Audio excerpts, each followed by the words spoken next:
తెలంగాణ రాజకీయాలు ఒక్కసారిగా హీటెక్కాయి. పార్టీ ఫిరాయింపుల విషయంలో అరికెపూడి గాంధీ, కౌశిక్ రెడ్డిల మధ్య ప్రారంభమైన మాటల యుద్ధం బీఆర్ఎస్ వర్సెస్ కాంగ్రెస్ మధ్య యుద్ధంలా మారిపోయింది. బీఆర్ఎస్ నేత హరీష్ రావు కాంగ్రెస్ పార్టీ పాలనను ఏకంగా ఎమర్జెన్సీతో పోల్చారు. మొదట్లో సైలెంట్గా కనిపించిన కాంగ్రెస్ నాయకులు ఇప్పుడు ఒకరి తర్వాత మరొకరు బీఆర్ఎస్పై విరుచుకుపడుతున్నారు. ఇంతకు గులాబీ పార్టీ గోల వెనుక కారణమేంటి?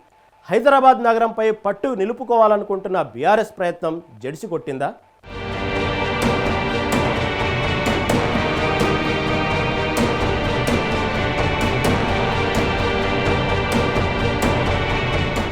తెలంగాణ రాజకీయాలంటే చాలా సాఫ్ట్గా ఉంటాయనే పేరుంది. రాష్ట్రంలో రాజకీయ నాయకులు ఒకరిపై మరొకరు విమర్శలు చేసుకోవడం సహజమే. సవాళ్లు ప్రతి సవాళ్లు కూడా కామనే. కానీ ఒకరిపై మరొకరు దాడులు చేసుకోవడం, అది కూడా ఇండ్ల మీదకు వెళ్లి రచ్చ చేయడం తొలిసారిగా చూస్తున్నామని ప్రజలంటున్నారు. ఇప్పుడు తెలంగాణలో బీఆర్ఎస్ కాంగ్రెస్ మధ్య వార్ నడుస్తోంది. కాంగ్రెస్ సీఎం రేవంత్ రెడ్డి ఫిరాయింపులను ప్రోత్సహిస్తూ నీచ రాజకీయాలకు పాల్పడుతున్నారని బీఆర్ఎస్ నేత హరీష్ రావు అన్నారు. రాష్ట్రంలో ఎమర్జెన్సీ పరిస్థితులను తలపిస్తున్నాయని వ్యాఖ్యానించారు. కాంగ్రెస్ మాత్రం ఇది ఇద్దరు బీఆర్ఎస్ ఎమ్మెల్యేల మధ్య రచ్చే, మా పార్టీకి ఏం సంబంధం లేదని చెప్పుకుంటూ వచ్చింది. కానీ అరికెపూడి గాంధీ ఏ పార్టీలో చేరారో ప్రజలందరూ చూస్తూనే ఉన్నారు. అయినా సరే ఆయన పార్టీ కాదని కాంగ్రెస్ చెప్తూ ఉండడం చర్చనీయాంశమైంది.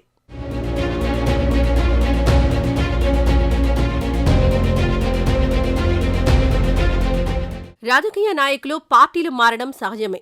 కేసీఆర్ హయాంలో కూడా 12 మంది కాంగ్రెస్ ఎమ్మెల్యేలు అప్పటి టీఆర్ఎస్లోకి జంప్ అయ్యారు.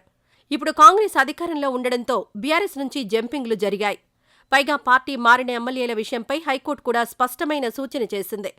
ప్రస్తుతం బంతి స్పీకర్ కోర్టులో ఉండగానే బీఆర్ఎస్ ఎందుకు ఇంతలా రెచ్చిపోయిందని ప్రజలు చర్చించుకుంటున్నారు.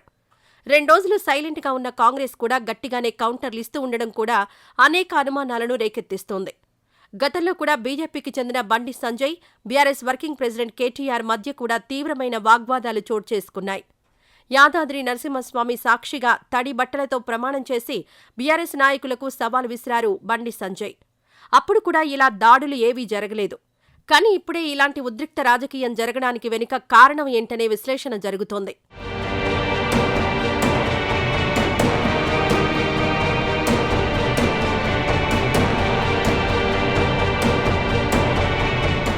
తెలంగాణ రాష్ట్రానికి హైదరాబాద్ ఆయువు పట్టులాంటిది. రెవెన్యూ పరంగానే కాకుండా రాజకీయ పరంగా కూడా హైదరాబాద్ చాలా కీలకం. తెలంగాణ అసెంబ్లీలో 119 సీట్లుండగా జీహెచ్ఎంసీ పరిధిలోనే 25 సీట్లున్నాయి. ఇక జీహెచ్ఎంసీలో ఆధిపత్యం కోసం ప్రతి పార్టీ పావులు కదుపుతూనే ఉంటుంది. తెలంగాణ ఏర్పడిన తర్వాత బీఆర్ఎస్ పార్టీ బల్దియాపై తన ఆధిపత్యం చాటుకుంటూ వచ్చింది. 2020లో జరిగిన జీహెచ్ఎంసీ ఎన్నికల్లో కాంగ్రెస్ ఏమాత్రం ప్రభావం చూపలేకపోయింది. ఇక ఈస్ట్ హైదరాబాద్లో బీజేపీ అత్యధిక సీట్లు తెచ్చుకోగా బీఆర్ఎస్కు వెస్ట్, సెంట్రల్ హైదరాబాద్లో సీట్లొచ్చాయి. ఇక తాజాగా జరిగిన అసెంబ్లీ ఎన్నికల్లో బీఆర్ఎస్ 17 సీట్లు గెలుచుకుంది. కాంగ్రెస్ పార్టీకి ఒక్క అసెంబ్లీ సీటు కూడా దక్కలేదు. లోక్సభ ఎన్నికల్లో సైతం జీహెచ్ఎంసీ పరిధిలో బీజేపీ అభ్యర్థులు ఎంపీలుగా గెలిచారు. దీంతో బల్దియాపై పట్టు కోసం అధికార కాంగ్రెస్ తీవ్రంగా ప్రయత్నిస్తోంది.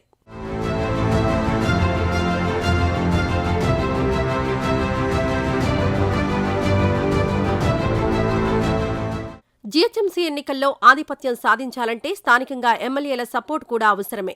అందుకే Khairatabad MLA Danam Nagender, Serilingampally MLA Arikepudi Gandhi, Rajendranagar MLA T Prakash గౌడ్లను కాంగ్రెస్ పార్టీ చేర్చుకుంది. ముఖ్యంగా బీఆర్ఎస్కు మొదట్నుంచి మద్దతుగా ఉన్న సెటిలర్ల ఓట్లను కాంగ్రెస్ వైపు తిప్పుకోవడానికే అరికెపూడి గాంధీని కాంగ్రెస్ చేర్చుకుందనే టాక్ వినిపిస్తోంది. కమ్మ సామాజిక వర్గం, పైగా శేరిలింగంపల్లి, కూకట్పల్లి ప్రాంతాల్లో గాంధీ ప్రభావం ఎక్కువగా ఉంటుంది. గాంధీతో పాటు పలువురు కార్పొరేటర్లు కూడా కాంగ్రెస్లో చేరారు. స్థానికంగా వారికి చాలా పట్టుంది. రాబోయే జీహెచ్ఎంసీ ఎన్నికల్లో తప్పకుండా గాంధీ చేరిక కాంగ్రెస్కు లబ్ధి చేకూరుస్తుందనే చర్చ జరుగుతోంది.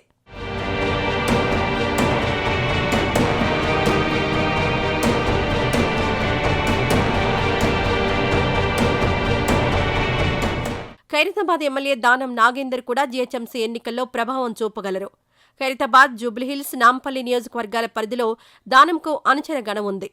గతంలో ఈ నియోజకవర్గాల పరిధిలో బీఆర్ఎస్ కార్పొరేటర్లు గెలవడానికి దానం కారణమనే టాక్ ఉంది. పీజేఆర్ అనుచరులు చాలామంది ప్రస్తుతం దానం వెంట ఉన్నారు. దీంతో జీహెచ్ఎంసీ ఎన్నికల్లో వీరు తప్పకుండా కాంగ్రెస్ గెలవడానికి పనిచేస్తారు. ఇక రాజేంద్రనగర్ పరిధిలో కూడా ప్రకాష్ గౌడ్ కాంగ్రెస్ అభ్యర్థులను గెలిపించగలిగే సత్తా కలిగి ఉన్నారు. నగర పరిధిలో కీలకమైన 3 నాయకులు కాంగ్రెస్లో చేరడంతో బీఆర్ఎస్కు నష్టం కలిగిస్తుందని క్యాడర్ ఆందోళనలో ఉంది. ఇప్పటికే మేయర్ విజయలక్ష్మితో పాటు డిప్యూటీ మేయర్, కొంతమంది కార్పొరేటర్లు కాంగ్రెస్లో చేరారు.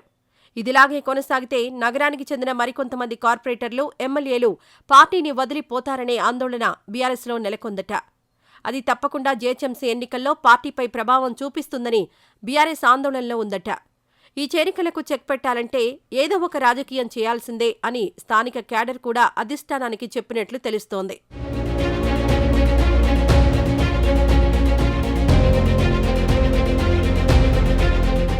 కాంగ్రెస్ పార్టీ రాజకీయానికి చెక్ పెట్టేందుకు పీఏసీ చైర్మన్ పదవి అవకాశం ఇచ్చింది. కాంగ్రెస్లో చేరిన అరికపూడి గాంధీకి పీఏసీ చైర్మన్ పదవి ఇవ్వడంపై బీఆర్ఎస్ మండిపడింది. ప్రతిపక్ష పార్టీకి ఇవ్వాల్సిన పదవిని సీఎం రేవంత్ సమక్షంలోనే కాంగ్రెస్ కండువా కప్పుకున్న అరికపూడి గాంధీకి ఎలా ఇస్తారని ప్రశ్నించింది. ఇదే వివాదం చిలికి గాలివానలా మారింది. కౌశిక్ రెడ్డి, అరికపూడి గాంధీల మధ్య మాటల యుద్ధం కాస్త దాడులు చేసుకునే వరకు వెళ్లింది. వచ్చిన అవకాశాన్ని వదలకుండా బీఆర్ఎస్ మరింతగా రెచ్చిపోయింది. హరీష్ రావు నేతృత్వంలో తీవ్రమైన నిరసన తెలిపింది. ఒకానొక దశలో తెలంగాణ ఉద్యమం స్థాయిలో పోలీసులను మోహరించాల్సిన పరిస్థితి ఏర్పడింది. దీని వెనుక ఇరు పార్టీల లక్ష్యం ఒక్కటే అనే చర్చ జరుగుతోంది. జీహెచ్ఎంసీపై పట్టు కోసం కాంగ్రెస్ ప్రయత్నిస్తుండగా ఎలాగైనా తిరిగి జీహెచ్ఎంసీలో పాగా వెయ్యాలని బీఆర్ఎస్ భావిస్తోంది.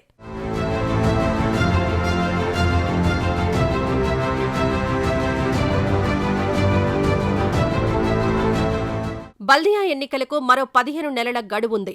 జీహెచ్ఎంసీ ఎలక్షన్లలో కేవలం బీఆర్ఎస్, కాంగ్రెస్ మాత్రమే కాదు, బీజేపీ, మజ్లీస్ పార్టీలు కూడా బలంగానే పోటీ పడతాయి.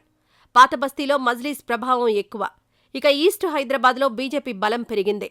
అంటే కాంగ్రెస్, బీఆర్ఎస్లు బల్దియాపై జెండా ఎగురవేయాలంటే సెంట్రల్, వెస్ట్ హైదరాబాద్లో విజయం చాలా కీలకం. అందుకే ఆ ప్రాంత ఎమ్మెల్యేలు పార్టీ మారడంపై బీఆర్ఎస్ ఫైర్ అవుతోంది. మరోవైపు కాంగ్రెస్ కూడా ఈ వ్యవహారంలో ఆచితూచి స్పందిస్తోంది.